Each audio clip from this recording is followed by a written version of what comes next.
तो देखो टॉपिक चल रहा था ट्रम्स का, और मैंने पहले ही बताया था मेरे पास कुछ सेलेक्टेड ट्रम्स होती हैं, हमें सारी ट्रम्स नहीं करनी है। जितनी भी तुम लोगों की बुक्स वगैरह के अंदर दे रखी है, अलग अलग पब्लिशर की, अलग अलग राइटर की बुक्स होती हैं, लेकिन सभी बुक्स के अंदर जो नेशनल इनकम की ट्रम्स होती हैं वो कुल मिलाकर 80-90 ट्रम्स बैठती हैं।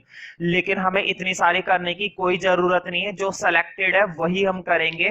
तो मेरे पास कुछ सिलेक्टेड टर्म्स है, जिसमें से मैंने पता नहीं अभी तक कितनी लिखवा दी है, 25 लिखवा दी है, 30 लिखवा दी है, या 32 लिखवाई है। ठीक है, मुझे नंबरिंग नहीं है मालूम कि मैंने कितनी लिखवाई है। फॉर एग्जाम्पल अगर मैंने 18 लिखवाई है तो स्टार्ट कर दो 19 से। अगर मैंने 25 लिखवाई है तो स्टार्ट कर दो 26 से। अगर मैंने 30 लिखवाई है तो स्टार्ट कर दो 31 से। ठीक है, तो मुझे नंबरिंग मालूम ही नहीं है, लेकिन मुझे ट्रम मालूम है कि अब मुझे कौन सी करानी है। ठीक है, अब मुझे ट्रम मालूम है कि कौन सी ट्रम आप करानी है। ठीक है, तो तुम लोग अपनी नंबरिंग को कंटिन्यू रख सकते हो, जो नंबरिंग तुम डाल रहे हो। ठीक है, नंबरिंग मुझे याद नहीं रहती कि मैंने कितनी कराई है। ठीक है, तो इसलिए मैं तो सीधा ट्रम लिखवा रहा हूं कि अब कौन सी ट्रम है। देखो लिखवाने से पहले मैं उस ट्रम को समझाऊंगा, है ना, कि उसे शामिल करेंगे नेशनल इनकम में या नहीं करेंगे। बहुत ही सिंपल सा क्वेश्चन चलता है हर बार कि शामिल करेंगे नहीं करेंगे, करेंगे नहीं करेंगे, हर बार एक ही क्वेश्चन कि हमें नेशनल इनकम में उस ट्रम को शामिल करना चाहिए या नहीं करना चाहिए, है ना। बहुत ही सिंपल सा क्वेश्चन है, और इसमें कोई घुमा फिराने वाली कोई बात नहीं है। बहुत ही सिंपल सा क्वेश्चन रहता है। ठीक है, कि हम उसको शामिल करेंगे या नहीं करेंगे, करेंगे या नहीं करेंगे, तो देखते हैं, है ना।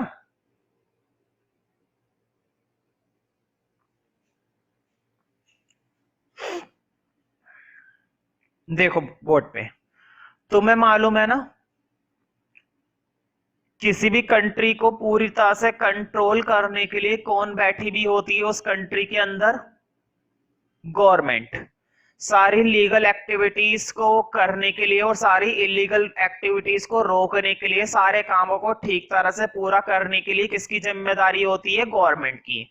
Government hospital, government school, government parks, government road, government bridge, government investment, government companies, government railway, government electricity, हर एक तरह की चीज, है ना, कौन कंट्रोल करेगी? गवर्नमेंट। ठीक है, जिसमें से मैं सिर्फ एक का एग्जांपल दूंगा। तो मैं मालूम होगा शहरों के अंदर बढ़िया तरह की फैसिलिटी होनी चाहिए, रोड वगैरह।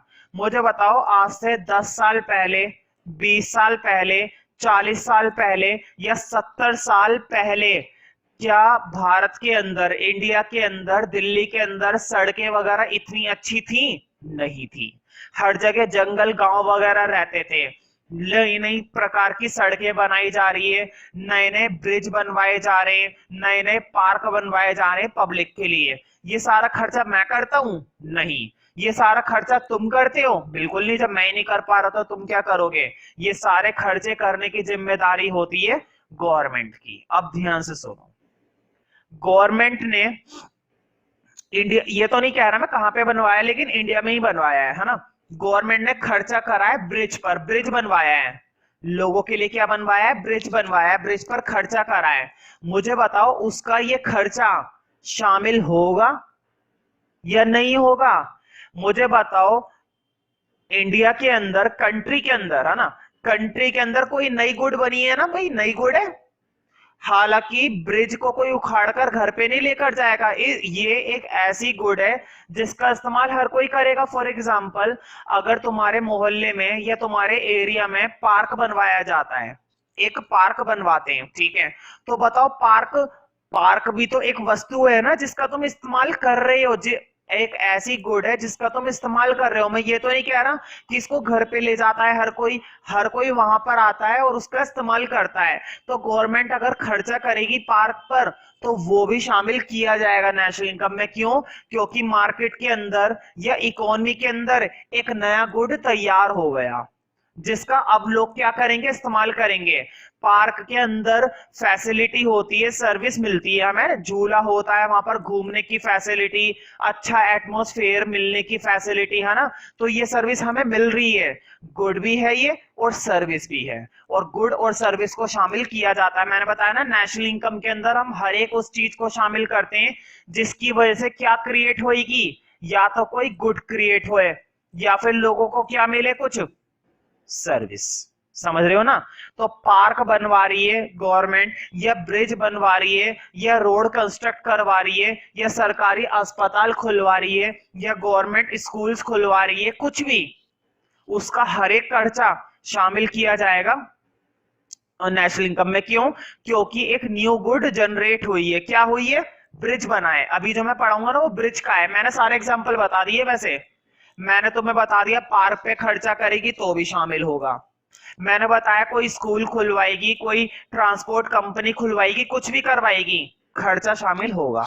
ठीक है, तो मुझे नहीं पता आइटम नंबर कौन सी है, इसलिए मैं स्टार बना के लिख रहा हूं, लेकिन तुम लोग नंबरिंग को कंटिन्यू करते रहना, जहां तक मैंने कराई है उससे आगे की नंबरिंग तुम डाल लो। तो फिलहाल लिखो, लिखो, मैं सिर्फ एक शब्द लिखवा रहा हूं, एक्सपेंडिचर। पूरा का पूरा तुम्हें खुद लिखना है, मैंने सिर्फ एक्सपेंडिचर लिखवा दिया, अब तुम लिखो बाकी का। लिखो, हेडिंग ही लिखवा रहा हूं, अभी एक्सप्लेन नहीं करवा रहा। पहले हेडिंग लिखो पूरा, अभी मैंने हेडिंग का सिर्फ एक ही शब्द लिखा है, तुम्हें पूरा लिखना है। लिखो, expenditure of government on construction of, expenditure of government on construction of, on ON, expenditure of government on construction of new bridge, bridge board पे लिखा हुआ है, on construction of new bridge। किस चीज पर खर्चा करा है गवर्नमेंट ने? नया ब्रिज बनवाने की कंस्ट्रक्शन पर, है ना। नया ब्रिज का क्या करवाया है? कंस्ट्रक्शन करवाया है ना, मतलब नया ब्रिज बनवाया है। अच्छी बात है, जाओ और जाकर तोड़ दो, मेरा क्या जा रहा है ना, गवर्नमेंट ने बनवाया। Expenditure of government on construction of new bridge, है ना, तो शामिल किया जाएगा ना। क्यों? क्योंकि तुम्हारी इकोनॉमी में एक नई गुड बनी है। हालांकि ब्रिज एक ऐसी गुड है, ना तो कोई इसे घर ले जा सकता है, ना ही कोई इसको खा जाएगा, ना ही कोई इसका वैसा करेगा उपयोग, है ना। सिर्फ इस पर क्या करेंगे? चलेंगे, लोग ट्रेवल करेंगे, तो इस्तेमाल तो हो रहा है ना। इकोनॉमी में एक नई गुड जनरेट हो गई, और जब भी कोई नई गुड या कोई नई सर्विस जनरेट होती है तो उसको हम नेशनल इनकम में शामिल करते हैं। ठीक है, तो लिखो, अब इसको एक्सप्लेन करना है ना, अब लिखना है इसके एक्सप्लेनेशन आगे। हाँ, सेमीकोलन लगा के देखो, ऐसे सेमीकोलन लगा के आगे एक्सप्लेन करो। लिखो, इट इन्वॉल्व्स, इन्वॉल्व्स लिख लोगे? चलो मैं लिख देता हूं, अगर आता है खुद लिखना तो अच्छी बात है, नहीं आता है तो और भी अच्छी बात है, बोर्ड पर से देख के लिख लो। It involves production of goods and services, it involves production of goods and services, goods and services during the year, है ना। इसका क्या मतलब है? इसका यही तो मतलब है कि अगर ब्रिज बनवाया है तो इकोनॉमी में एक नए गुड का क्या हुआ है? प्रोडक्शन हुआ है, जिसको किसने करवाया है? मैंने नहीं, ना तुमने, गवर्नमेंट ने। हालांकि अपनी कंट्री की गवर्नमेंट इतनी आसानी से कुछ करवाते ही नहीं है, लेकिन क्या करे, पढ़ना पड़ेगा भाई, मजबूरी है, और मजबूरी का नाम महात्मा गांधी नहीं होता है। लिखो, it involves production of goods and services during the year, hence it will be included in the national income, hence it will be included, hence it will be included in the national income, in the national income। इसलिए हम इसको national income में शामिल करेंगे। Hence it will be included in the national income. National income, ठीक है, included in the national income. देखो जो अब मैं लिखवाने वाला हूं इस टाइप का पहले भी आ चुका है, मुझे मालूम है और तुम्हें भी मालूम होगा अगर ध्यान से पढ़ रहे हो तो, लेकिन मेरे कहने से फिर भी तुम सभी को लिखना है। ऐसा नहीं कि उसको छोड़ दोगे, लिखना है। मैं किसी के भी रजिस्टर में चेक कर सकता हूं, मुझे लिखा हुआ मिलना चाहिए जो मैं एक्सप्लेन करवाने वाला हूं। मैं खुद कह रहा हूं आ चुका है पहले, लेकिन फिर भी लिखना जरूर है सभी को। एक के रजिस्टर में भी ऐसा नहीं होना चाहिए कि खाली जगह छोड़ रखी है, जरूर लिखना है, चाहे रिपीट करो लेकिन लिखो, ठीक है। तुम्हें मालूम है ना हर कोई आजकल क्या करता है, दान पुण्य करता है। इंसान का काम मेहनत से नहीं चल रहा, जितना किससे चल रहा है, दान पुण्य से। बेगर समझते हो ना, भिखारी समझते ही होंगे, क्योंकि भारत में रहते हो और बेगर नहीं समझते हो तो तुम्हें भारतीय कहलाने का हक नहीं है। भिखारी नहीं समझते, बताओ, रास्ते रास्ते में तुम्हें भिखारी मिलते होंगे भारत के अंदर, है ना। चलो खैर, तो अब मुझे बताओ अगर हम बेगर को खाना खिला देते हैं, भिखारी को कुछ दे देते हैं, तो बदले में हम क्या कुछ आशा रखते हैं कि ये भी मुझे कुछ करके देगा? आज मैं इसे खाना खिला रहा हूं, कल ये मुझे खाना खिलाएगा? नहीं। जब हम इसको कुछ दे रहे हैं तो ये कैसी पेमेंट होती है? ये होती है वन साइड पेमेंट। और वन साइड पेमेंट को इकोनॉमिक्स में एक नाम से जाना जाता है जो कि कई बार आ चुका है। वन साइडेड पेमेंट मतलब कैसी पेमेंट? Transfer payment. और ट्रांसफर पेमेंट को कभी भी नेशनल इनकम में शामिल नहीं करते। क्यों? क्योंकि जब तुमने इसको कुछ दिया है ना, मान लो तुमने इसको खाने के लिए खाना दिया, मान लो इसको पहनने के लिए तुमने कपड़े दिए, माना इसको तुमने कुछ रुपए दे दिए, क्या इसने बदले में तुम्हें कोई गुड जनरेट करके दिया? नहीं। क्या इसने बदले में तुम्हें कोई सर्विस दी? नहीं। सिर्फ क्या देगा? दुआएं देगा। तो इकोनॉमिक्स में दुआओं का कुछ नहीं होता है। इकोनॉमिक्स में दुआओं का कुछ नहीं होता, हालांकि प्रैक्टिकली बहुत इंपॉर्टेंट होती है। प्रैक्टिकल लाइफ में दुआएं इकोनॉमिकली से ज्यादा इंपॉर्टेंट होती हैं, लेकिन इकोनॉमिक्स में दुआओं का कोई असर या कोई इफेक्ट नहीं होता है। समझ रहे हो ना इस चीज को? तो यहाँ पे दुआओं का चार्ट नहीं डालेंगे, यहाँ पर हमें देखना है कि गुड्स मिली है क्या? नहीं, इसने कुछ भी नहीं दिया। क्या कोई इसने सर्विस दी? नहीं दी। कल ये तुम्हें वापिस करेगा? नहीं करेगा। कोई भी भिखारी को अगर हम दान पुण्य करते हैं तो इस उम्मीद में नहीं करते हैं कि कल को ये भी हमें करेगा, कभी भी नहीं करते हैं, ठीक है। इसलिए इसको शामिल नहीं करेंगे। तो अगली आइटम लिखो, देखो फिर से लिखो अगली आइटम। मैं फिर से वही बोलूंगा, मुझे नंबरिंग मालूम ही नहीं है सच बताऊं तो, है ना, लेकिन तुम लोग अपनी नंबरिंग कंटिन्यू करते रहना। और वैसे भी तुम खुद ही सोचो नंबरिंग में क्या रखा है। मुद्दे की बात है, जो टॉपिक मैं पढ़ा रहा हूं वो टॉपिक समझ में आ रहा है नहीं आ रहा, है ना। और मैं गारंटी देता हूं कि टॉपिक तो जरूर समझ में आ रहा होगा, टॉपिक जरूर समझ में आ रहा होगा, है ना।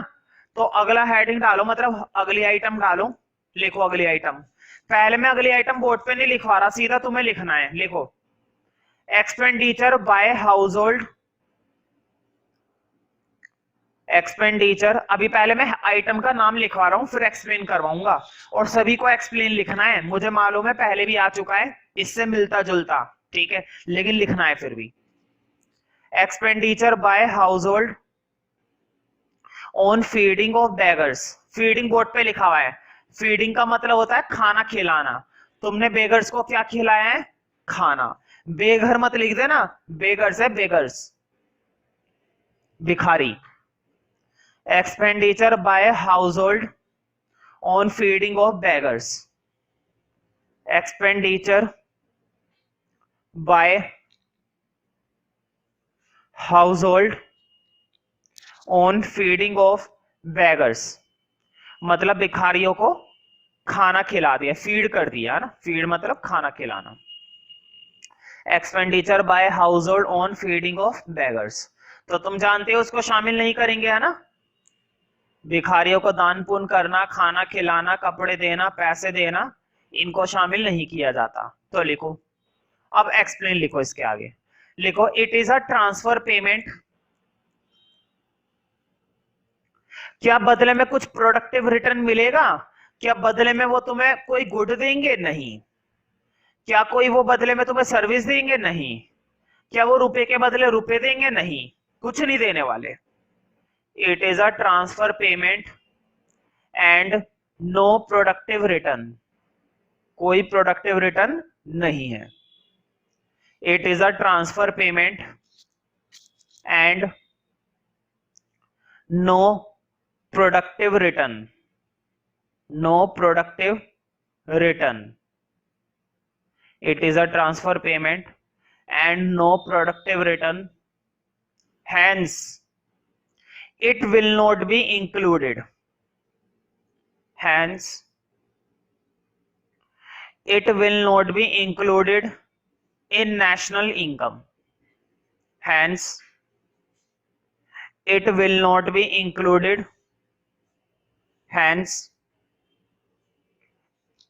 it will not be included in national income. It will not be included. It will not be included in national income. ठीक है।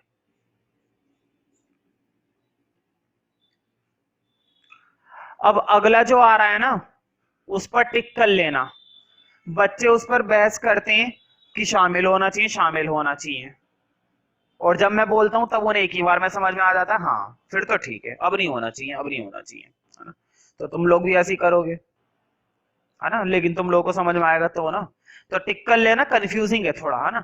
एक दो आइटम ऐसी होती हैं जो कंफ्यूजिंग होती हैं, तो उन पर टिक कर लिया करो जिसमें अक्सर गलती हो जाती है ना। Cell of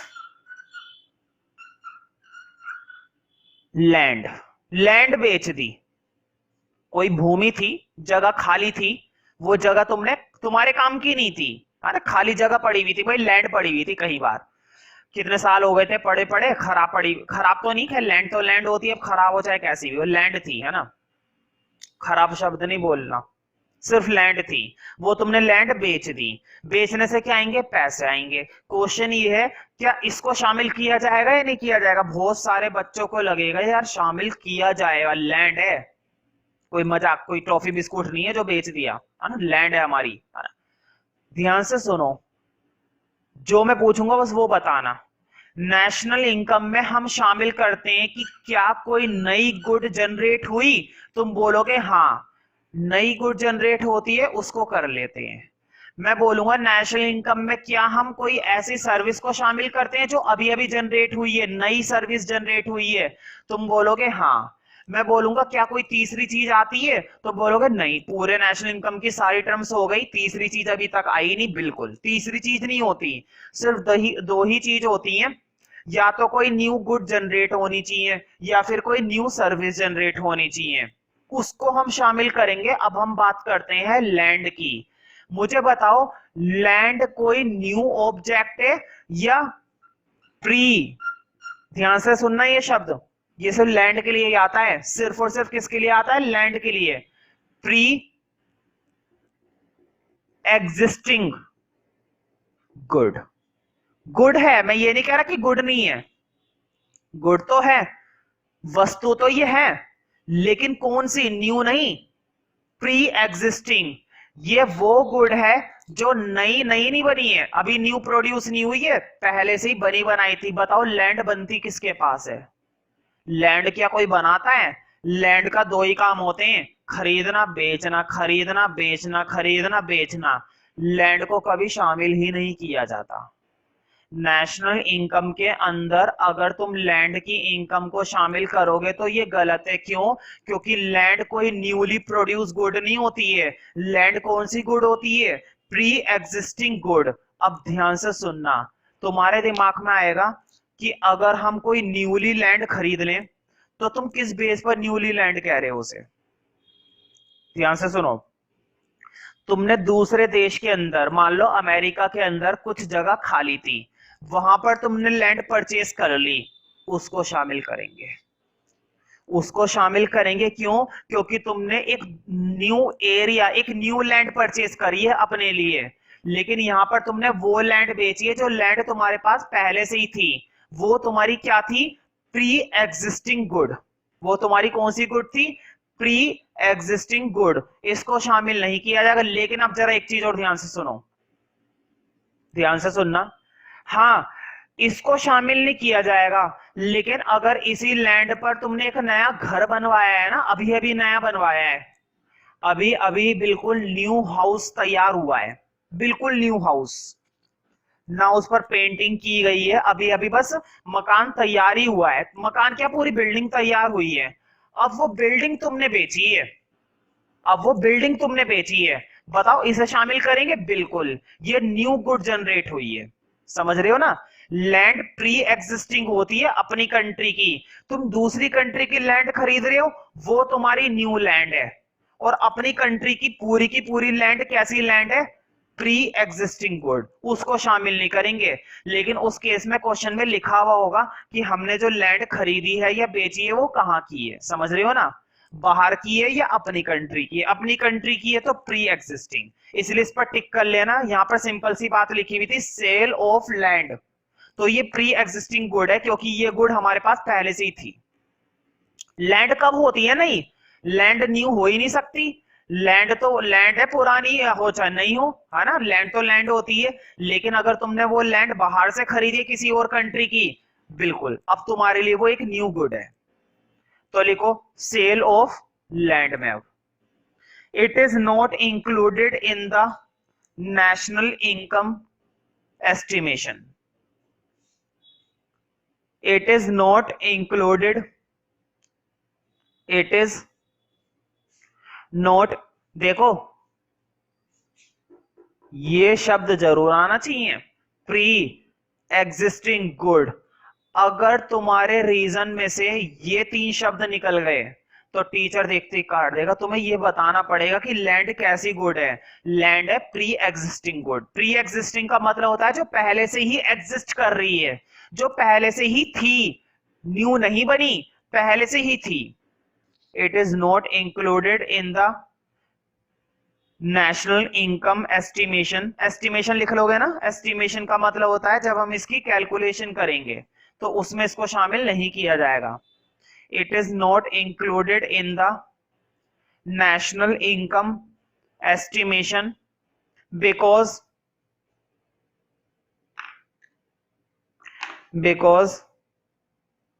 it is the transfer of, it is the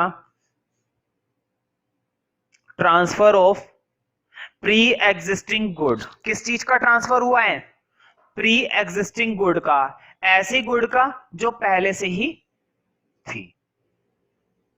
because it is the transfer of pre existing good, it is the transfer of pre existing good, है ना, या फिर ऑब्जेक्ट बोलो, एक ही बात है। प्री एग्जिस्टिंग गुड या pre existing object, एक ही बात है। It is the transfer of pre existing good, pre existing good.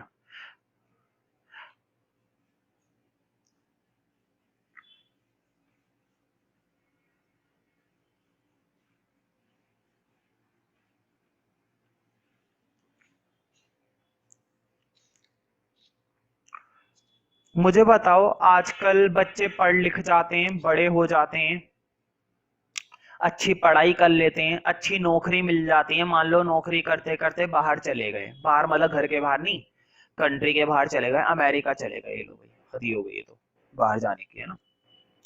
तो बाहर चले गए, अमेरिका में जाकर नौकरी करते हैं और पैसे इकट्ठे करते हैं।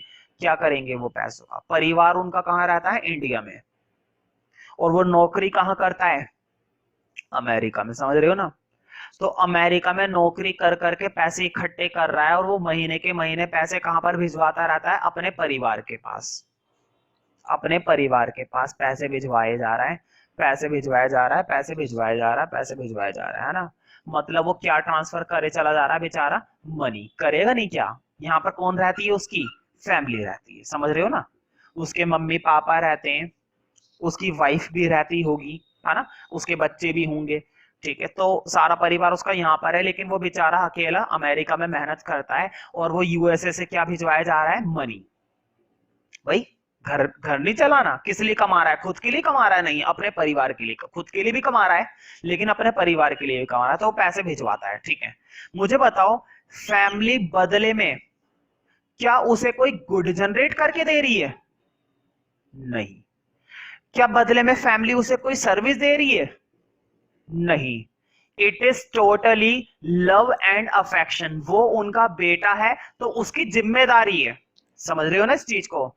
उसका उत्तरदायित्व है कि वो अपने परिवार की जिम्मेदारी उठाए, अपने मम्मी पापा का ख्याल रखे, वो अपने बीवी बच्चों की देखभाल करे, इसलिए वो पैसे भिजवा रहा है। वो बदले में कुछ नहीं चाहता उनसे। मुझे बताओ, वन साइडेड पेमेंट है ना, वन साइडेड पेमेंट है, और वन साइडेड पेमेंट को क्या बोलते हैं? Transfer payment.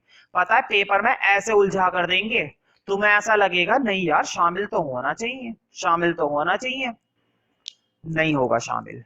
प्रैक्टिकली बहुत इंपॉर्टेंट है कि एक लड़का अपने परिवार की जिम्मेदारी उठा रहा है, लेकिन इकोनॉमिकली ये सिर्फ एक क्या है? ट्रांसफर पेमेंट है। वो बदले में कुछ नहीं चाहता, वो तो अपनी जिम्मेदारी निभा रहा है। वो नहीं निभाएगा तो कौन निभाएगा? खुद सोचो, है ना? तो ध्यान से सुनो, लिखो अगली आइटम। अब पहले एक बार लिखो फिर मैं और समझाऊंगा। थोड़ी सी बड़ी है, पहले हेडिंग लिखना, मतलब समझ रहे हो ना, आइटम्स का नाम लिखना है। आइटम का एक्सप्लेनेशन तो बहुत छोटा है, आइटम का एक्सप्लेनेशन तो बहुत छोटा है, आइटम बहुत बड़ी है, तो ध्यान से लिखना। लिखो money received from a worker, money received from a worker, money received from a worker working abroad. एक वर्कर है जो कहां पर वर्क कर रहा है? एब्रोड में। एब्रोड मतलब विदेश में, बाहर काम कर रहा है, वो देश के बाहर काम कर रहा है। Money received from a worker working abroad. कहां पर काम करता है बेचारा रात और दिन? एब्रोड में, मजे मार रहा है जिंदगी के। वर्किंग एब्रोड, ठीक है। बाय हिज फैमिली, किसने मनी रिसीव करी है? पैसा किसके द्वारा रिसीव किया गया है? उसके परिवार के द्वारा, है ना? कौन भेज रहा है? वो वर्कर। कहां पर काम कर रहा है? एब्रोड में। आइटम समझ में आ गई ना? फिर से लिखो मनी रिसीव्ड फ्रॉम, फिर से लिखने का मतलब ये नहीं कि दूसरी बार लिखना, मैं रिपीट कर रहा हूं। Money received from a worker working abroad by his family, by his family. तो उसका परिवार पैसा प्राप्त करता है अपने वर्कर के द्वारा, जो कि कहां पर काम कर रहा है? एब्रोड में काम कर रहा है। मुद्दे की बात यह है कि ये जो पैसा मिल रहा है परिवार को, क्या ये शामिल किया जाएगा? बहुत से बच्चों को ये लगता है यार ये इनकम फ्रॉम एब्रोड है, याद है ना? Net factor income from abroad, है ना? उसमें दो ही फैक्टर आते थे ना, income to abroad, income from abroad. तो बहुत से बच्चों को ये लगेगा यार विदेश से पैसा आया है, ये तो इनकम फ्रॉम एब्रोड हो गई। नहीं, ये वो पैसा है जो एक वर्कर ने अपने परिवार के लिए भेजा है। ये वो पैसा है जो वर्कर ने अपने परिवार के लिए भेजा है, जिसके बदले में वो कुछ नहीं चाहता। समझ रहे हो ना? तो इसको शामिल नहीं किया जाएगा। लिखो it is a transfer payment and it is not included, it is a transfer payment and it is not included in the national income, it is a transfer payment and it is not included in the national income, it is not included in the national income, not included in the national income। तो हम इसको national income में शामिल नहीं करेंगे। It is not included in the national income. अब ध्यान से सुनो, मैं तुम्हें दूसरी बात भी बता देता हूं। अगर तुम में से किसी को ये लग रहा हो कि यार ये इनकम फ्रॉम एब्रोड भी तो है, ध्यान से सुनो, पूरी बात को पढ़े करो। यही दिक्कत होती है इको में बच्चों की, बात पूरी नहीं समझते, अधूरी बात को पढ़कर रिजल्ट निकालते हैं। बात देखो क्या है। अगर सिर्फ ध्यान से सुनो, अब अपने रजिस्टर में देखना जो आइटम मैंने लिखवाई है, अगर इसमें सिर्फ इतना लिखा हुआ होता ना, सुनो अब क्या लिखा हुआ होता, money received from a worker working abroad. अगर सिर्फ इतनी सी बात लिखी भी होती कि मनी कौन रिसीव कर रहा है, वर्कर रिसीव कर रहा है, कहां पर काम करता है वो, अब्रॉड में काम करता है। अगर सिर्फ इतनी सी बात लिखी भी होती ना, अगर सिर्फ इतनी सी बात लिखी भी होती तो ये शामिल किया जाता। ध्यान से सुनो, गलती हो जाती है बच्चों से। मुझे बताओ, एक मजदूर फॉरेन में जाकर काम करता है, इंडियन है वो, है ना, फॉरेन में जाकर काम करता है। बताओ उसकी ये इनकम शामिल होगी ना हमारी नेशनल इनकम के अंदर? क्यों? क्योंकि ये इनकम फ्रॉम अब्रॉड मानी जाएगी, ये मानी जाएगी इनकम फ्रॉम अब्रॉड। लेकिन यहां पर जिस इनकम की बात हो रही है ना, ये इनकम वर्कर को रिसीव नहीं हो रही है, ये इनकम वर्कर से किसको मिल रही है? उसके परिवार को मिल रही है। मतलब वो बंदा ये इनकम वहां पर इकट्ठी करके कहां पर भिजवा रहा है? अपने परिवार के पास भिजवा रहा है। तो ये शामिल नहीं होगा नेशनल इनकम में। नेशनल इनकम में शामिल होएगा जब उसको पेमेंट मिलेगी, और उसकी पेमेंट पहले ही शामिल कर ली होगी, है कि नहीं? पहले की जा चुकी होगी उसकी पेमेंट शामिल, तो जब उसे मिली होगी, अब उससे वही इनकम उसने अपने परिवार को दे दी, अब क्या दोबारा शामिल करेंगे नेशनल इनकम में? नहीं कर सकते, गलत हो जाएगा।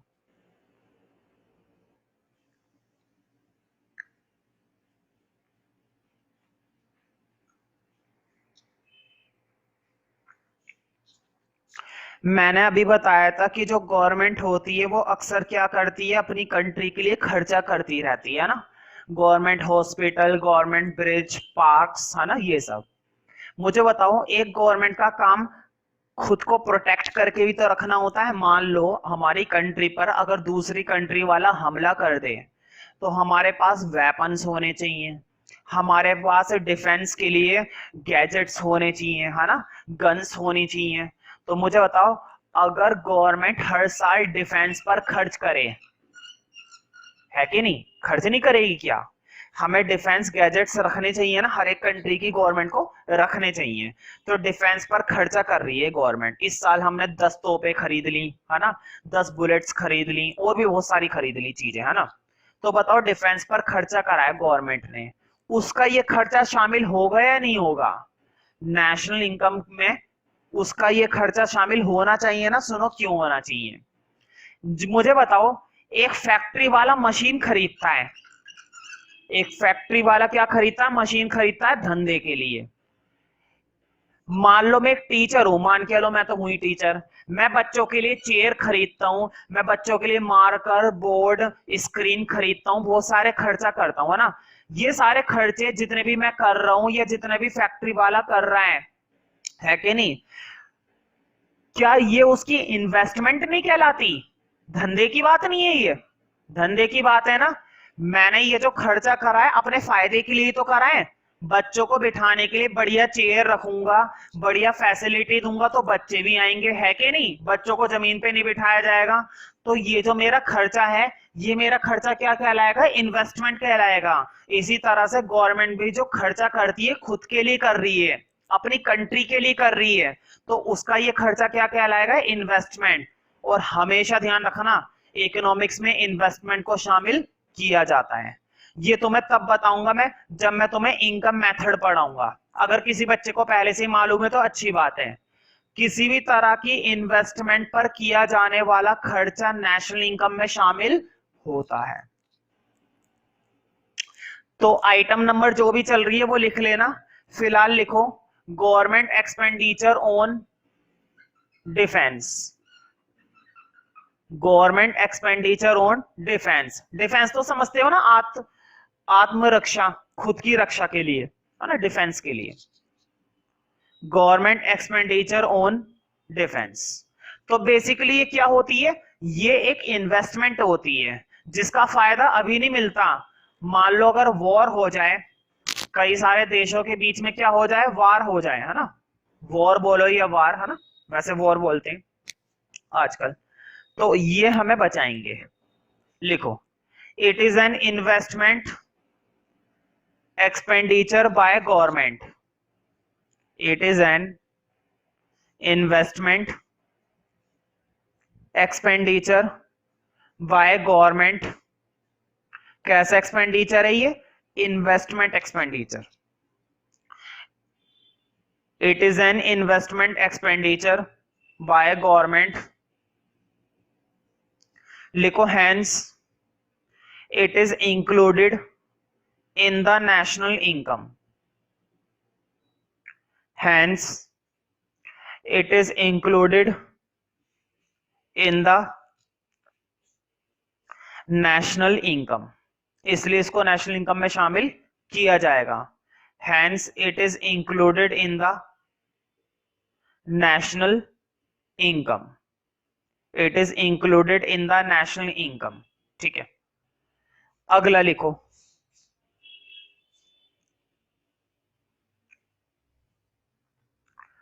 अगली आइटम है सेल ऑफ शेयर्स। तुम लोगों को लगेगा यार ये आइटम तो आ गई, मैं बोलूंगा ये आइटम नहीं आई, जो पहले आई थी वो इससे मिलती जुलती थी, ये नहीं थी। मैंने तुम लोगों को बता दिया था कि शेयर्स क्या चीज होती है।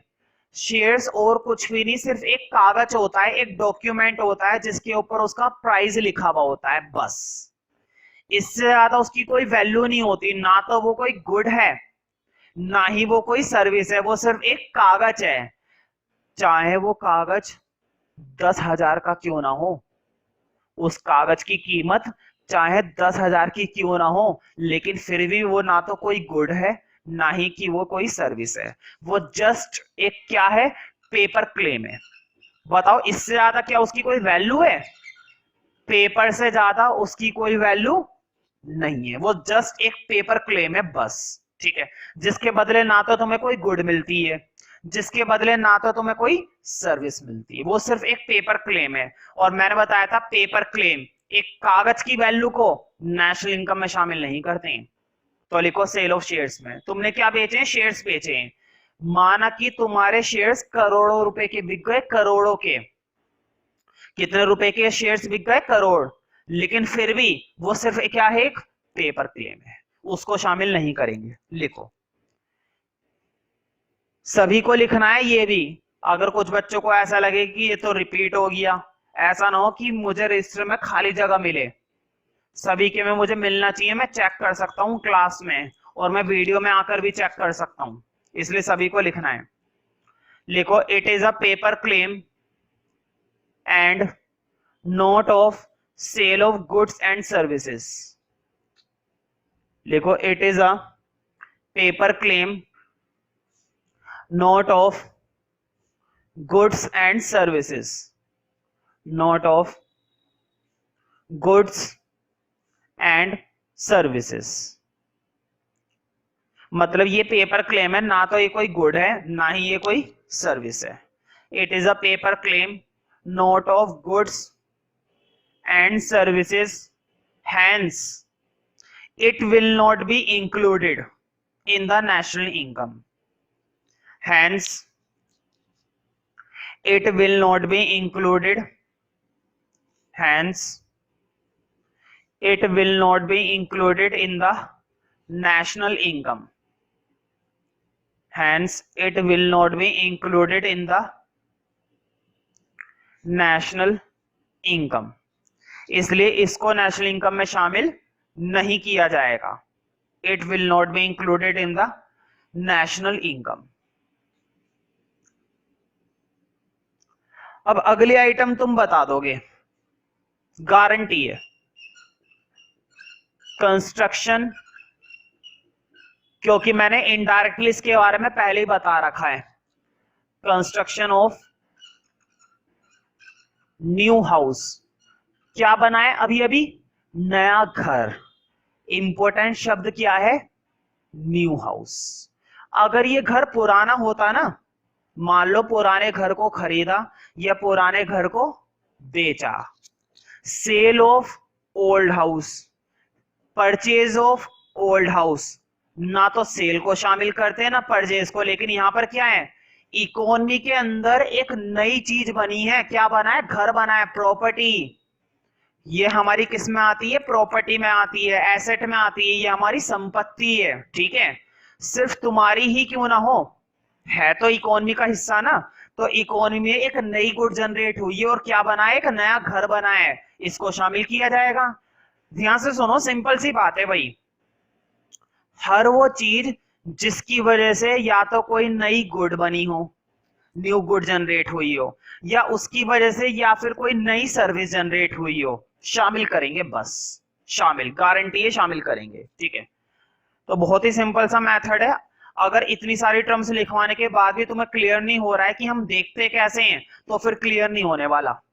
ठीक है, तो लिखो कंस्ट्रक्शन ऑफ न्यू हाउस में तो शामिल करेंगे ना, लिखो it is the production of goods and services, ये गुड्स का प्रोडक्शन है ना, लिखते पूरा है गुड्स एंड सर्विस, ये मत सोचना कि इसमें सर्विस क्या है, सर्विस तो कुछ है नहीं, लिखते पूरा है। It is the production of goods and services in an economy, it is the production of goods and services, it is the production of goods and services in an economy, board पे लिखा हुआ है economy, it is the production of goods and services in an economy, in an economy, hence, और इसीलिए क्या करेंगे, इसीलिए घर पे जाकर अचार डालेंगे इसका, इस घर के अंदर रहेंगे जाके, नहीं, इसीलिए इसको इंक्लूड करेंगे। लिखो hence it will be included in the national income, hence it will be included in the national income, क्या करेंगे भाई, इसको नेशनल इनकम में शामिल करेंगे, और क्या करेंगे, इसके घर के अंदर जाके रहेंगे थोड़ी ना, हाँ, हमारे पास खुद का अपना घर है इतना बढ़िया, एसी लगा हुआ है, और क्या चाहिए। ठीक है, तो इसके घर में जाके थोड़ी ना रहेंगे।